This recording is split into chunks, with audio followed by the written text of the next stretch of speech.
আসসালামু আলাইকুম দর্শক, আমি রাসেল ইব্রাহিম। আজকের এই শিশির সিক্ত রাতে আমি আপনাদেরকে আমার এই ভিডিওতে স্বাগত জানাই।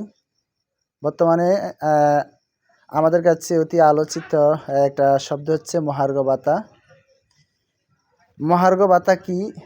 আমরা আমাদের অনেকেরই প্রশ্ন। যখন পণ্যদ্রব্যের দাম বেড়ে যায় তখন জীবন যাপন কুলিয়ে ওঠার জন্য বা পেরে ওঠার জন্য সরকার কর্তৃক কিংবা কোনো প্রতিষ্ঠান কর্তৃক যে বিশেষ ভাতা দেওয়া হয়ে থাকে তাকে মহার্ঘ ভাতা বলে। আর এই মহার্ঘ ভাতা পেলে বেতনের পরিমাণটা বেড়ে যায়। তো সরকারি যারা পিয়ন আছেন, পিয়ন থেকে শুরু করে সচিব পর্যন্ত, অর্থাৎ বিভিন্ন পদে যারা নিয়োজিত, প্রত্যেকেই মহার্ঘ ভাতার আওতায় আসবেন। তবে জানানো হয়েছে এবার যারা কর্মচারী তাদের মহার্ঘ ভাতার পরিমাণটা একটু বেশি হবে, কারণ আমরা জানি কর্মচারীদের বেতন একটু কম, এই জন্য মহার্ঘ ভাতার পরিমাণ তাদের বেশি হবে। আর যারা কর্মকর্তা তুলনামূলকভাবে তাদের মহার্ঘ ভাতার পরিমাণ কম হবে। আর যখন মহার্ঘ ভাতা দেওয়া হবে, প্রদান করা হবে, তখন সবার বেতন আগের চেয়ে বেড়ে যাবে।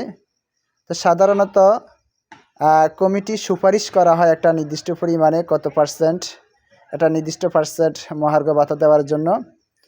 তারপর সরকার তাদের সক্ষমতা অনুসারে কিংবা ইচ্ছা অনুসারে এই মহার্ঘ ভাতা প্রদান করে থাকেন। যাই হোক, এই মুহূর্তে একটা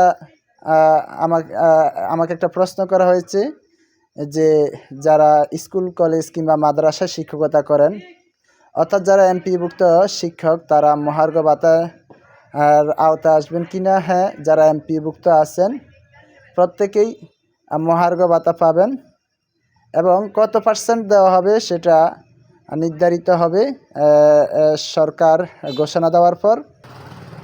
তবে আমি দেখেছি একটা বিশেষ প্রতিনিধি সংশ্লিষ্ট মহলের সাথে সাক্ষাৎ করেছে যে শিক্ষকদের, এমপিভুক্ত শিক্ষকদের মহার্ঘ ভাতাটার পরিমাণ যাতে করে একটু বেশি হয়। যাই হোক, এখন কতটুকু কার্যকর হয় সেটা দেখার বিষয়। তবে মহার্ঘ ভাতা আমরা সবাই পেতে যাচ্ছি, আর এটাই হচ্ছে একটা ভালো লাগার বিষয়।